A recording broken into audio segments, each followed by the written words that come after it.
Seja muito bem-vinda, muito bem-vindo ao nosso canal Café de Escritor.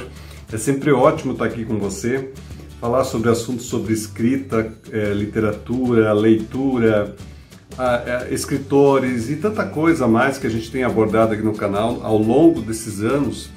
Eu já nem sei tudo que a gente fala, mas a gente fala coisas que interessam, senão eu saberia que você não estaria aqui nos assistindo. Então, se essa é a primeira vez que você passou pelo canal, clica aqui embaixo para você seguir o canal e também continuar recebendo as nossas atualizações.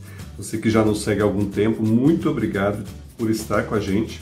Fico muito feliz, tenho muito prazer em estar aqui semanalmente fazendo vídeos e lives e tudo mais. Então, muito bom ter você aqui. Me diz uma coisa, você é daquelas pessoas que vai ao cinema, né, quando a gente puder ir ao cinema novamente, mas que assiste um filme e aí quando acaba o filme você fala, puxa, o livro era melhor. Claro que filmes baseados em livros, mas não é isso. Muitas vezes a gente fala, puxa, o livro é muito melhor. Por mais que tenha um monte de efeitos, um monte de parafernália do cinema, mas o livro ainda é imbatível. E por que será que isso acontece? A grande verdade é que não importa quais sejam os softwares, os computadores potentes que criam imagens para os filmes em Hollywood ou em outros lugares, nada se compara à mente humana. A nossa mente é capaz de criar coisas inimagináveis que não podem ser reproduzidas numa tela ou de outra forma visual. Embora nós vivamos em um tempo com excesso de imagens, a gente pode dizer isso, porque em todo lugar tem muita imagem, ainda assim nada supera a imagem real que é criada pelo nosso cérebro.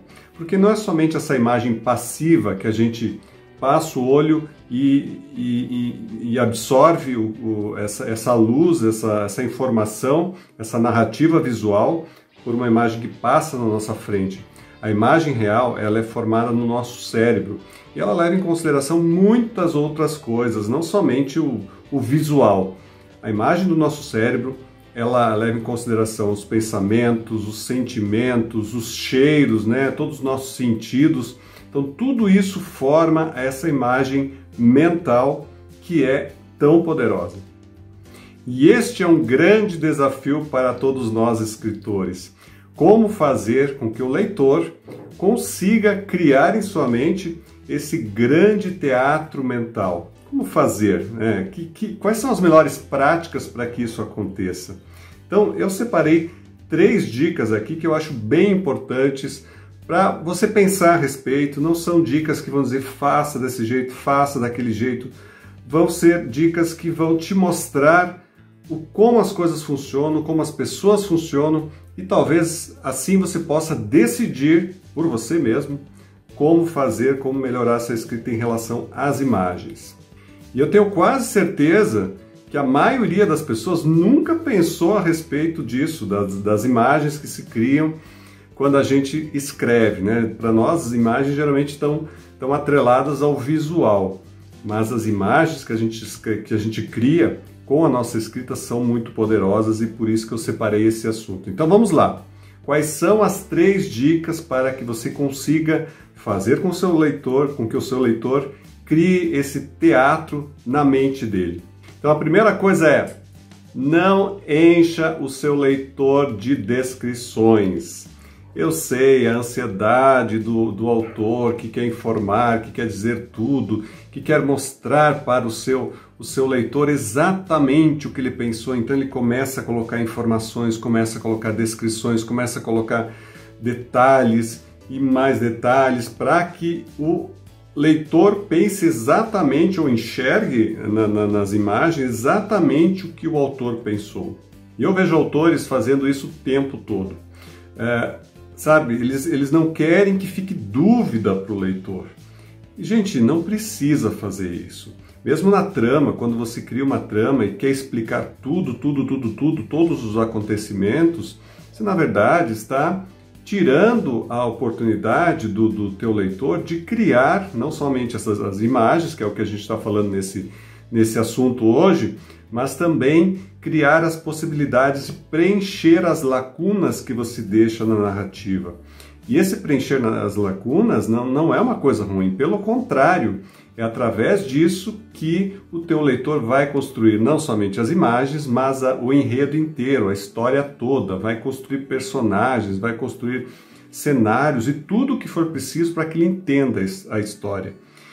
E eu vejo autores tentando ao máximo explicar todos os detalhes, inclusive colocando trilha sonora. Olha, ouça essa música que você vai sentir o que eu senti na hora que eu escrevi. Gente, não precisa. O leitor consegue fazer isso sozinho. Então, evite excesso de detalhes. Excesso de detalhes realmente não vão ajudar. Eu sei que você vai me dizer, olha, fulano de tal é um autor conhecido, enche de detalhes e tudo mais.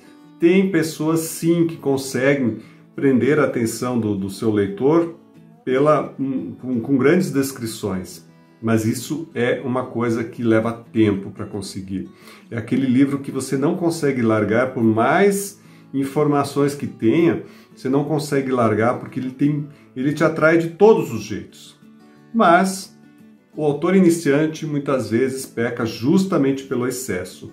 E nesse caso, menos é mais também. Então, o meu conselho é: crie um gancho, uma informação muito forte que vai fazer com que o teu leitor vá seguindo essa narrativa. E assim ele vai criando essas histórias, ele vai alimentando esse teatro da mente. É ali dentro que a história está acontecendo, não é no papel, é na mente do autor, do leitor, desculpa. Aconteceu na mente do autor, mas foi transferido para a mente do leitor. E é lá que as coisas estão acontecendo.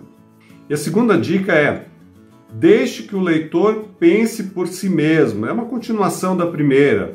Aquela coisa do exagero de informações.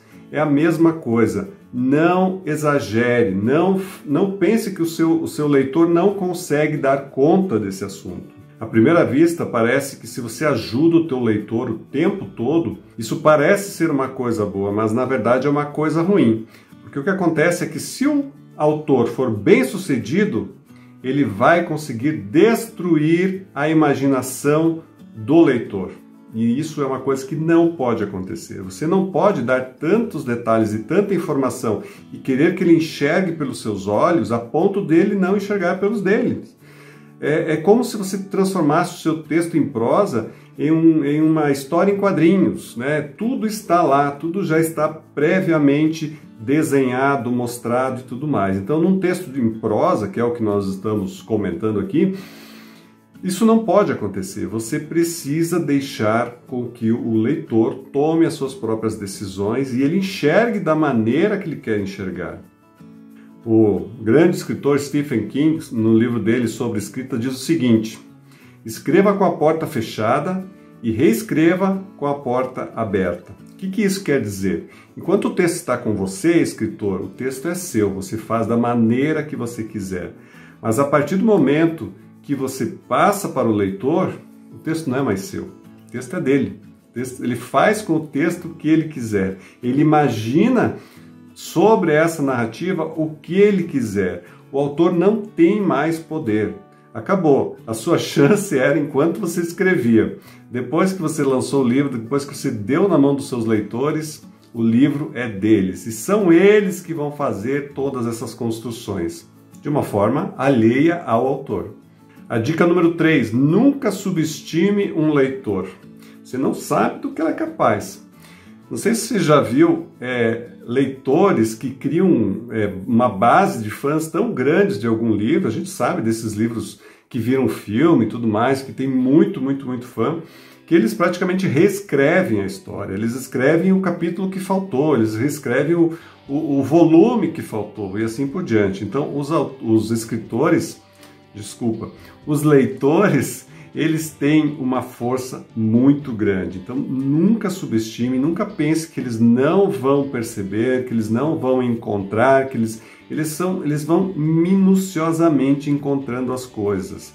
Eu sei também pelos livros que a gente lança, a cada pouco tempo aparece um leitor dizendo: olha, isso aqui talvez poderia ser melhor desse jeito. Quer dizer, eles entram no papel de escritor e mostro porque eles absorveram isso de uma forma tão profunda e construíram essas imagens no seu teatro da mente de uma forma tão perfeita que eles conseguem sim apontar cada passagem e o que aconteceu com os personagens e tudo mais.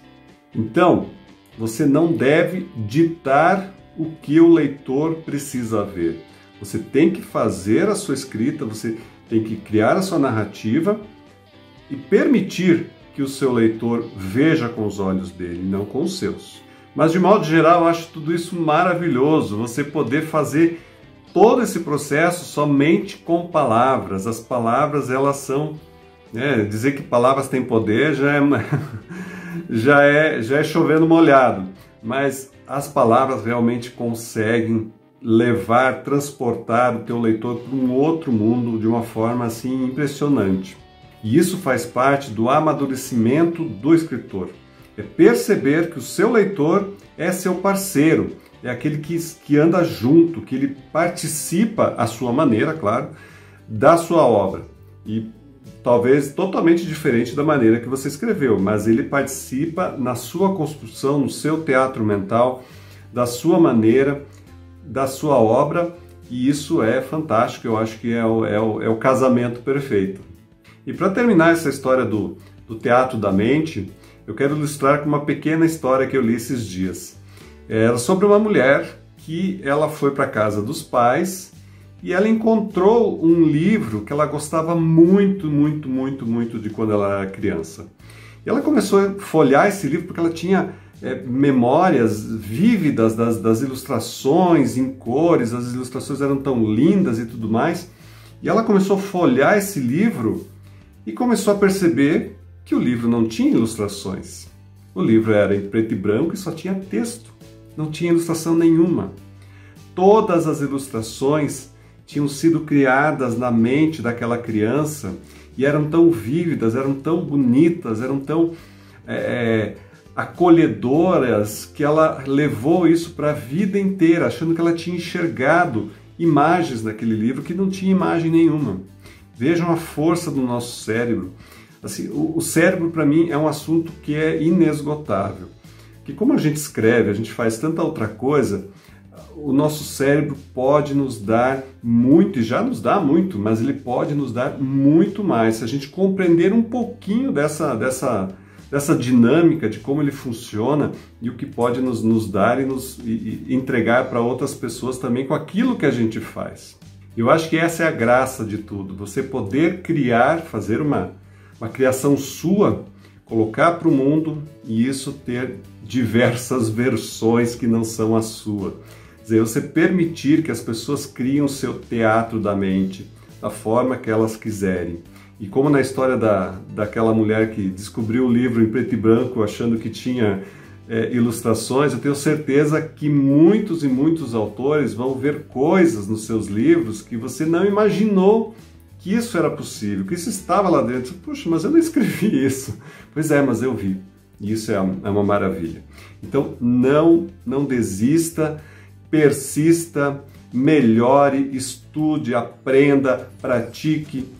Deixe a sua escrita o melhor que você puder, não pelos outros, mas por você mesmo. E depois sim, você vai apresentar isso para os outros. Eu tenho certeza que vai ser muito bom, vai ser realizador, vai ser transformador para a sua vida.